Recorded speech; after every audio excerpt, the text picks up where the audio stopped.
Hello दोस्तों, welcome back to my channel once again. जो लोग पहली बार मेरे चैनल को प्लीज आप लोग सब्सक्राइब कर दीजिएगा। इस वीडियो में हम लोग चर्चा कर रहे हैं पेट्रोनेट एलएनजी लिमिटेड के बारे में। क्लोजिंग प्राइस की बात करें तकरीबन 325 के आसपास क्लोजिंग देखने को मिली है। अकॉर्डिंग टू टिकट है परफॉर्मेंस की बात करें तो परफॉर्मेंस यहाँ पर लो नजर आता हुआ दिख रहा है। वैल्यूएशन की बात करें तो वैल्यूएशन यहाँ पर हाई नजर आता हुआ दिख रहा है। अगर एंट्री पॉइंट की बात करें तो यहाँ पर एवरेज नजर आता हुआ दिख रहा है। अगर मैं बात करूँ यहाँ पर फोरकास्ट एंड रेटिंग्स की तो आप यहाँ पर देखिएगा 31 एनालिस्ट ने इसे कवर किया, जिसमें 29% लोगों ने कहीं ना कहीं बाय की रिकमेंडेशन दी है। अगर शेयर होल्डिंग मैं आपको दिखाना चाहूँ यहाँ पर तो आप देखिएगा म्यूचुअल फंड के पास तकरीबन 10.5% की हिस्सेदारी, जो कि अच्छी बात निकलती हुई आ रही है। अगर मैं बात करूँ दिसंबर 2024 से तो यहाँ पर कहीं ना कहीं दिसंबर 2024 में कुछ परसेंटेज यहाँ पर कम करती हुई नजर आ रही है। अगर यहाँ पर दिखाना चाहूँ मैं टॉप 5 ऐसे म्यूचुअल फंड की इन्वेस्टमेंट के बारे में जिसका वेटेज सबसे ज़्यादा है, तो यहाँ पर देखिए कोटक फ्लेक्सी कैप फंड, इसकी वेटेज 1.79% है।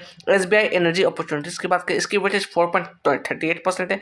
SBI फ्लेक्सी कैप की बात करें इसकी वेटेज 1.59% है। तो अच्छा खासा यहाँ पर डिस्ट्रीब्यूशन है। आपको अगर मैं यहाँ पर डिविडेंड दिखाऊं तो डिविडेंड काफी शानदार नजर आता हुआ दिखेगा ईयर ऑन ईयर बेसिस पे। साल में 2 बार डिविडेंड देती हुई आई है। साल 2024 की बात करें तो 10 रुपए का डिविडेंड दिया था। साल 2023 की बात करें तो वहां पर भी 10 रुपए का डिविडेंड दिया था। साल 2022 की बात करें तो वहां पर आपको 11.5 रुपए का डिविडेंड दिया था। तो डिविडेंड आपको अच्छा खासा देते हुए आई है। हम लोग चार्ट पे चलेंगे, लेवल्स को भी एनालाइज करने की कोशिश करेंगे। तो यहाँ पे देखिएगा मैंने कैंडल को 1 डे के टाइम फ्रेम लगाया। सबसे पहले लेवल्स को एनालाइज करने की कोशिश करी। ये जो आप लेवल्स देख रहे हैं तकरीबन 382 के लेवल्स को टच करने की कोशिश की थी। अगस्त 2024 की बात है। उसके बाद देखा जाए तो कहीं ना कहीं शार्प गिरावट हमें देखने को मिली। अगर मैं यहाँ पे ऐड ऑन करना चाहूँ तो 27 जनवरी को इसके क्वार्टर्स के नतीजे डिक्लेयर होने वाले, तो इस डेट को आप याद रखिएगा। अगर हम लोग बात करें क्वार्टर्स के नतीजे अच्छे आते हैं, इसके फेवर में आते हैं, तो ये स्टॉक्स कहीं ना कहीं आपको 360 की तरफ मूव करता हुआ भी दिख सकता है। मैं यहाँ पे ऐड ऑन करना चाहूँगा। मैं किसी भी तरह का बाय और सेल का रिकमेंडेशन नहीं दे रहा हूँ। आप यहाँ पे अपने रिस्क के हिसाब से काम करिएगा। अगर मैं बात करूँ डाउन साइड में सपोर्ट लेवल्स के लिए, अगर यहाँ से एक स्टॉक्स करेक्शन दिखाता भी है तो कहीं ना कहीं डाउन साइड में 316 का जो लेवल्स है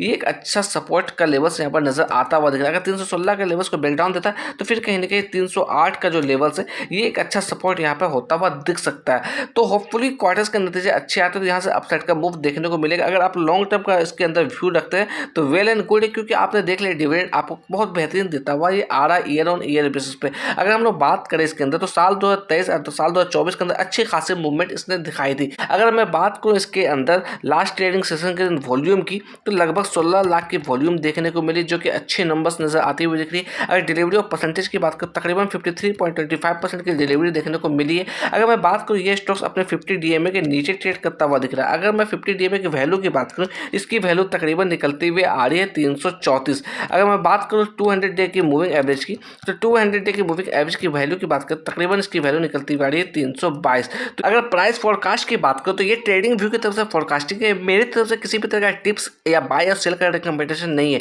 1 ईयर ऑफ टाइम पीरियड के लिए दिया गया है, जो कि 519 है। देखिएगा 36 एनालिस्ट ने इसे कवर किया, जो कि अच्छी क्वांटिटी में यहाँ पर एनालिस्ट एक्सपर्ट इसके अंदर लगे हुए। 519 का टारगेट है, तो आपको ऐसा भी नहीं कि टारगेट को देखकर बाय कर लेना है। और डाउन साइड में हम लोग रिस्क की बात करें तो लगभग 235 का है। तो आप सोच समझ के काम करिएगा। इसके क्वार्टर्स के नतीजे तक थोड़ा सा वेट कर लीजिए। आपको पैनिक नहीं होना, क्योंकि बाजार के अंदर वॉलेटिलिटी है, तो इसकी वजह से भी कहीं ना कहीं इसके अंदर गिरावट हमें देखने को मिली है।